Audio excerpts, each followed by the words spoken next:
नमः श्रीवर्धमानाय निर्धूतकलिलात्मने सालोकानां त्रिलोकानां यद्विद्यादर्पणायते। श्रावक के गुणों में वृद्धि हो, इसके लिए आचार्य भगवान ने 2-3 बातें और कही हैं, जिसके पालन करने से गुणों में वृद्धि हुआ करती है। समंतभट्ट स्वामी ने 67 नंबर के श्लोक में 3 बातें कहीं और दिग्व्रत, अनर्दन व्रत और भोगो भोग परिमाण व्रत, इन व्रतों को जो पालन करता है तो उसकी गुणों की रक्षा होती है। जो उसने गुण ग्रहण किए हैं, मूल गुण ग्रहण किए हैं, उन मूल गुणों की उसकी वृद्धि होती है, उसकी रक्षा होती है। तो अपन आज देखेंगे, पहला एक व्रत है दिग्व्रत। कौन सा व्रत है? तो स्वतंत्र रूप से गाथा आई हुई है 68। तो पहले अपन इस गाथा का उच्चारण करते हैं और फिर इसको समझने का प्रयास करते हैं कि क्या है दिग्व्रत। दिग्वलयम दिग्वलयम परिगणितम परिगणितम कृत्वा तोहम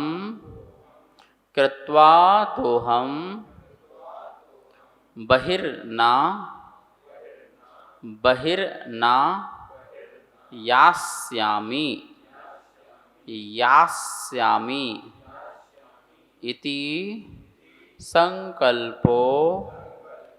इति संकल्पो दिग्व्रत मामृत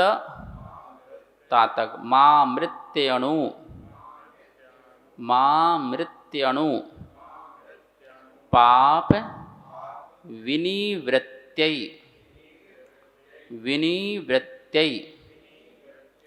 दिग्वलयं परिगणितं कृत्वा तोहं बहिर्न यास्यामि इति संकल्पो दिग्व्रत मामृत्यणु पाप विनिवृत्त्यै।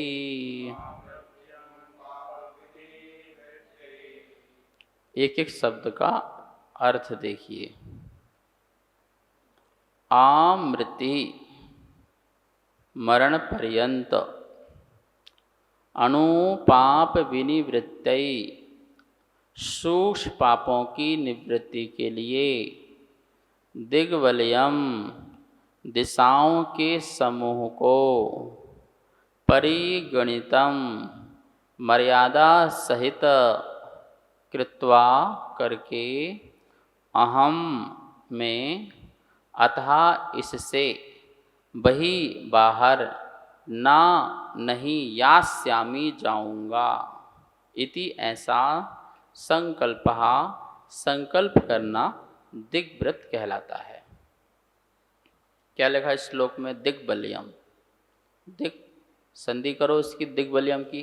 दिक गाका का हो जाएगा दिग्वलयम, अलग अलग कर दो, दिग्वलयम। दिक मतलब होता है दिशा, वलय मतलब गोलाकार, ठीक है। बोलते वलय होता ना, 1 वलय, 2 वलय, 3 वलय, ऐसे वलय बनते। अपन जब विधान का मांडला बनाते हैं तो वलय बनाते हैं। तो दिशा की वलय बना लीजिए, मतलब कि आप जो है 8 दिशाओं का वलय बनाइए। वैसे ऊर्ध्व का भी और अधो का भी होता है, फिर अपन वलय बना रहे हैं कि इस वलय के अंदर ही परिगणितम, चारों तरफ से गणना कीजिए। परिगणितम, क्या करो? परि मतलब चारों, परि जब भी शब्द लगता है परिगणितम को कोई भी लगे, परिक्रमा, तो क्रम से चारों ओर घूमना, उसका नाम क्या है? परिक्रमा। परिग्रह, जहाँ चारों तरफ से ग्रह मंडराने लगें, दुख मंडराने लगें, तो वो परिग्रह। परिवार, परि वर्ल्ड वार, चारों तरफ से जहाँ वार हो, ठीक है ना, परेशान करें लोग, वो परिवार। तो परि इति उपसर्गः, उपसर्ग प्रत्यय है, ठीक है। कौन सा प्रत्यय है? प्रीफिक्स या सफिक्स, क्या है बताओ? प्रीफिक्स और सफिक्स कहाँ लगते हैं? बोलो। एक प्रत्यय आगे लगते हैं, एक पीछे लगते हैं, ठीक है ना। तो सफिक्स है कि प्रीफिक्स है? पहले जो लगते हैं प्रीफिक्स से, बाद में लगते हैं सफिक्स। जैसे पट धातु, पठती, पढ़ता, पठंती, तो पीछे प्रत्यय लगे। और कुछ प्रत्यय ऐसे हैं उपसर्ग, उसको बोलते हैं उपसर्ग, वो बाहर लगे, प्रा, नी, ठीक है। अब ये सब जो है शब्द हैं परि। चलिए, दिग्वलयम परिगणितम, दिग दिशाओं की बलयाकार रूप से, परिगणितम चारों तरफ से, गणितम गणना करना अर्थात मर्यादा बनाना। क्या करना? चारों तरफ से क्या करो? कृत्वा, करके। कल बताया था ना करके शब्द के लिए त्वा, कृत्वा, पठित्वा, खादित्वा, लिखित्वा, पढ़ के, लिख के, ठीक है ना। कृत्वा क्री धातु से बना कृत्वा, करके, मर्यादा करके, चारों दिशाओं की, मतलब चारों तो बोलने में आता है, 10 दिशाओं की। 10 दिशा कौन सी होती है? पूर्व, पश्चिम, उत्तर, दक्षिण, ठीक है ना। और उत्तर और पूर्व का जो कोना है उसे ईशान कोण कहते हैं। पूर्व और दक्षिण का जो कोना है उसे आग्नेय कोण कहते हैं। दक्षिण और पश्चिम का जो कोना है उसे नैऋत्य कहते हैं। और दक्षिण, पश्चिम और उत्तर के जो बीच का कोना है वो वायव्य कहते हैं। ये 8 तो है ही हैं, 8 के अलावा भी और दिशा हैं। दिशा विदिशा, दिशा विदिशा, तो और भी 16 बन जाती हैं, ये तो है ही हैं। ऊपर ऊर्ध्व और नीचे अधो, तो 8 और 2 10, ये 10 दिशाएं हैं। 10 दिशाओं की मर्यादा करना। क्यों करना भाई? क्यों करना है? क्यों करना बताइए? पाप विनिवृत्त ही लिखा है ना, नीचे देखो सबसे, अणु पाप विनिवृत्त, क्या लिखा है? अणु पाप विनिवृत्त। संधि करो, दिग्वृतम प्लस आमृति, या का ई हो जाएगा, उससे निकलेगा आ, आमृति। क्या निकलेगा? मृति मतलब मरना, आ मतलब जीवन पर्यंत हो गया, आमरण मतलब जीवन पर्यंत। क्या हो गया? जीवन पर्यंत। ऐसे नहीं कि 1, 2, 3, 4 दिन को लेना है, ये दिग्व्रत जो है वो जीवन पर्यंत के लिए होगा। और क्यों होगा? अणु पाप विनिवृत्ति, अणु मतलब सूक्ष्म, सूक्ष्म पापों की हिंसा का त्याग करने के लिए। अपनी दिशा के अंदर तो मैंने स्थूल हिंसा का त्याग किया है, स्थूल पापों का त्याग किया है, लेकिन मैं उसके बाहर का नियम ले लूँगा, उसके बाहर नहीं जाऊँगा, तो उसमें होने वाली जो सूक्ष्म हिंसा है उसका मैं हिस्सेदार नहीं होऊंगा, ना मैं जाऊँगा ना सूक्ष्म हिस्सा होगी। स्थूल तो होने ही नहीं है, क्योंकि स्थूल का त्याग तो मेरे अंदर यहाँ पर है।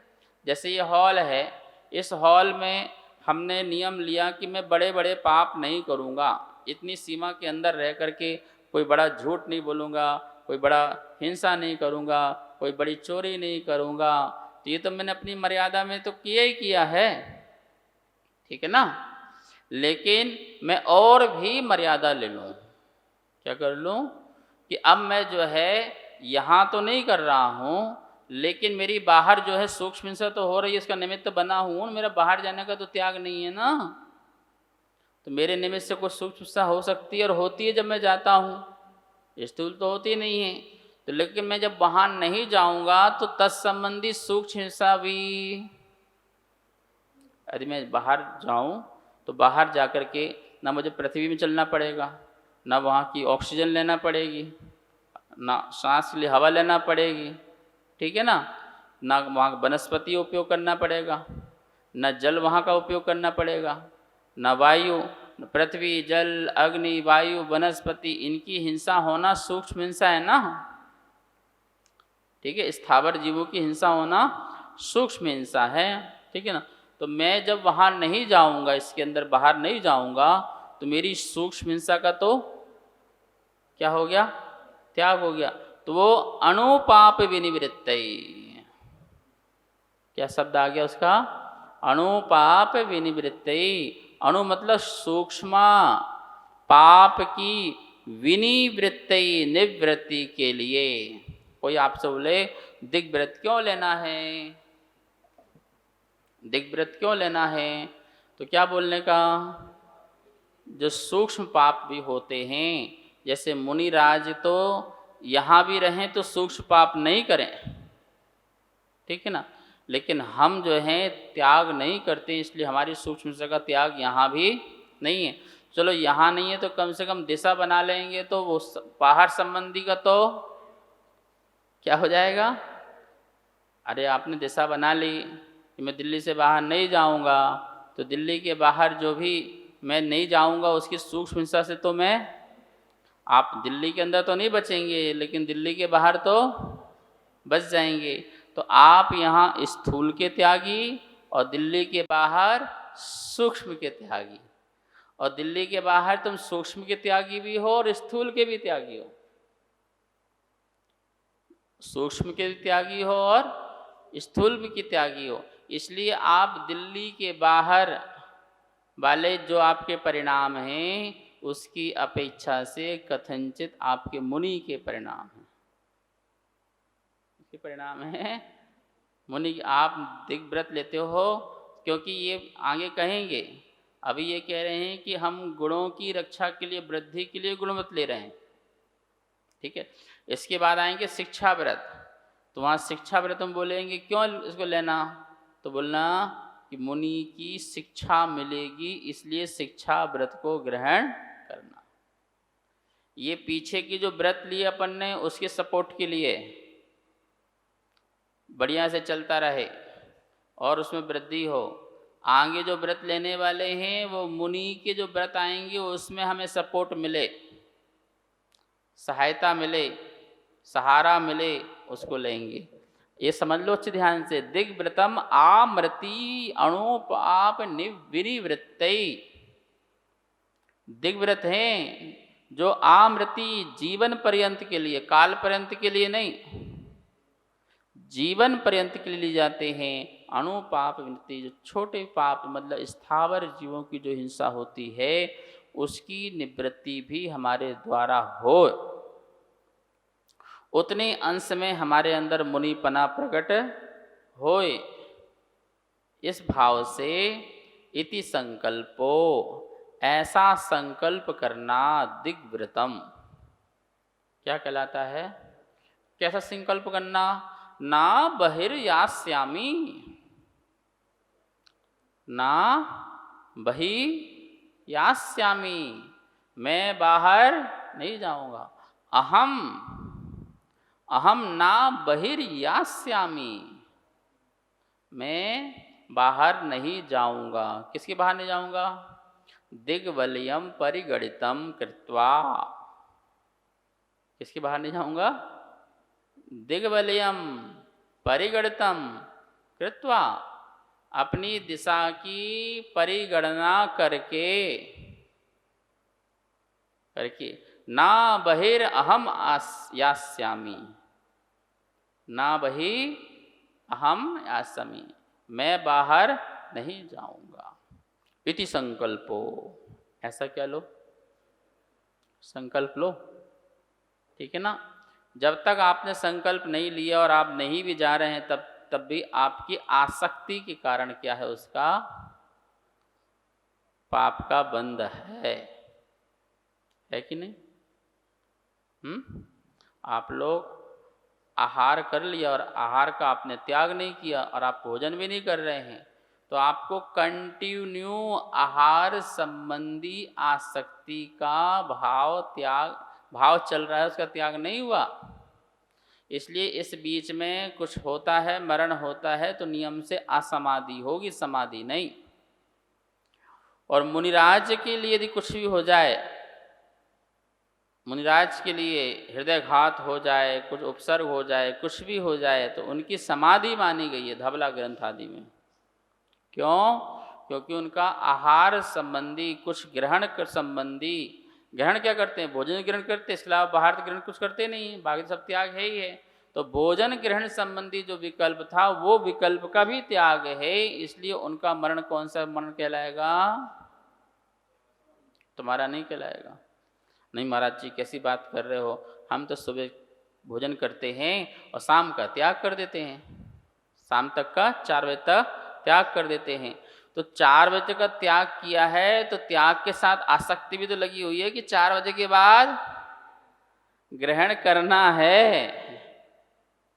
क्या करना है? 4 बजे के बाद ग्रहण करना है, तो आसक्ति कंटिन्यू चल रही है। इसलिए आपको उस त्याग का फल नहीं मिलेगा जो मुनि का त्याग का फल मिलता है। ठीक है ना? तो मुनिराज जो है आहार का त्याग जीवन पर्यंत के लिए छोड़ते हैं, ध्यान रखना। हर दिन रोज त्याग का त्याग करते हैं, रोज क्या करते हैं? प्रत्याख्यान का प्रत्याख्यान करते हैं। कल मैंने प्रत्याख्यान किया, वो उस प्रत्याख्यान का मैं प्रत्याख्यान करता हूं आज। फिर जो नियम लिया था आहार प्रत्याख्यान प्रतिष्ठापन, मैं आहार का त्याग करता हूं, ऐसा नहीं लगेगा कि मैं 24 घंटे के लिए त्याग कर रहा हूं। जीवन पर्यंत के लिए त्याग होता है मुनि का। और कल फिर आहार का समय आया तो फिर आहार प्रत्याख्यान निष्ठापन, जो मैंने प्रत्याख्यान लिया था मैं उसका निष्ठापन कर रहा हूं, जो मैंने त्याग लिया था वो त्याग छोड़ रहा हूं। ठीक है? इसलिए उस नियम का वो प्रायश्चित लेते है। हाँ, त्याग किया और फिर उसको छोड़ दिया, शरीर के साधन के लिए, साधना के लिए ग्रहण किया, तो उनका त्याग ही होता है। इसलिए कहा जा रहा है कि उनका यदि मरण हो जाएगा तो समाधि मरण कहलाएगा। कुछ हो जाए तो उनका क्या कहलाएगा? उनको त्याग कराने की जरूरत नहीं तुमको। यदि मान लो को महाराज जी को बीपी बढ़ गया हो और दर्द होने लगा हो, तुम सुनो नवरहिंता नवशुद्ध, महाराज जी सब त्याग कर दो, सब त्याग कर दो, चारों प्रकार का आहार। अरे हम तो त्याग ही करे बैठे हुए हैं, हमें तुम क्या त्याग कराओगे? हमने त्याग ही कर दिया है, आहार करते ही सिद्ध भक्ति पढ़ते ही त्याग कर दिया है। तो इस प्रकार से यहाँ पर ये बात कही और भी आगे बात चर्चा करेंगे, समय हुआ। आइए माँ जनवाणी की स्तुति करते हैं। जा वाणी के ज्ञान से सुजे लोकालो, शोवाणी मस्तक धरूं सदा देत हों धो। हे जिनवाणी भारती तो हे जपो दिन दिन, जो तेरी शरणा धरे सो पावे सुख चैन। सबको बहुत बहुत मंगल आशीर्वाद।